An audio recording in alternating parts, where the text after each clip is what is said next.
Manchester United beat City last weekend, but lost 4-3 at Spurs in the League Cup on Thursday. Ruben Amorim's side hosts Bournemouth this weekend, but the big topic this week has been the future of Marcus Rashford, who has been left out of United's last two squads. Is Marcus available for Sunday if you decide? Yes, of course. So he wasn't left out today. It was nothing to do with disciplinary. It was No. It's the same thing, guys. It's the same thing. It will be the same thing. I feel that I'm always doing the best for the team in my way of seeing things. We have to be very good, otherwise it's going to be difficult.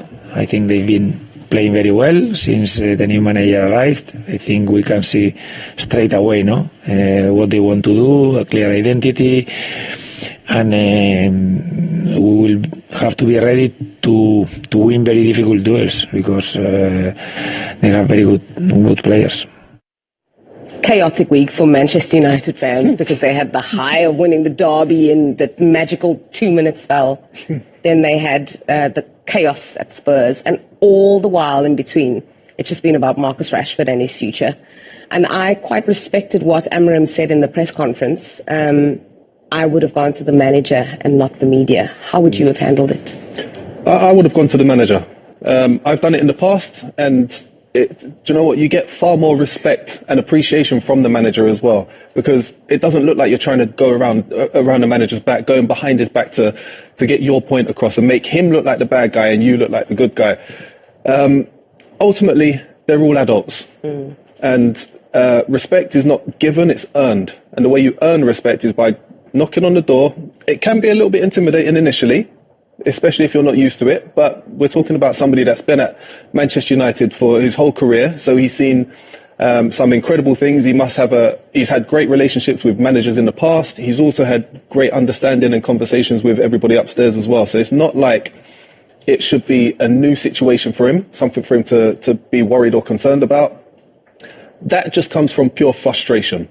That situation is based purely out of frustration of him being not the best version of Marcus Rashford he knows he could be, and the fans know he can be.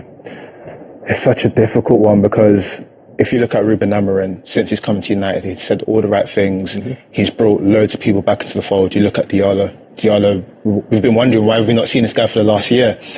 And it feels like he's given everyone a fresh opportunity. So when this quote comes out from Rashford, it's almost like, well, you have a grand opportunity here to revitalize your career almost.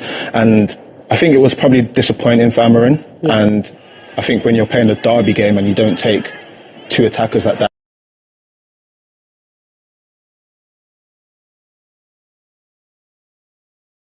to the game, it's a message. It's like, well, I can do this without you. And I think for him now, he has to set himself a challenge.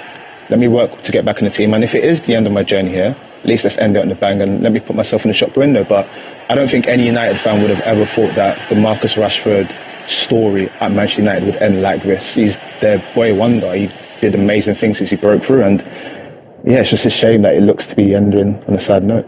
It's probably terrible for him as well because you've got him being left out and then Garnacho the same. And the manager said the reactions of the two players have been chalk and cheese. The one has upped his game in training. He's done, just so much better.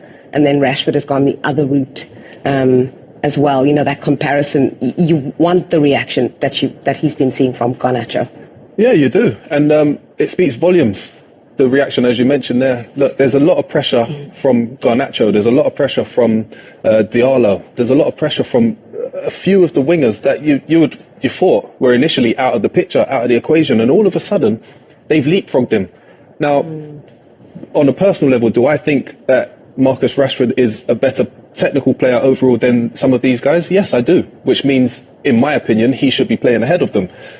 There's something major going on behind the scenes for him not to be playing. And if he's being brutally honest with himself, and I hope he is, he would know for a fact he's not given 100% over the last, year and a half maybe. And it's clear for everyone to see outside of football. But now the managers are starting to pay attention to that.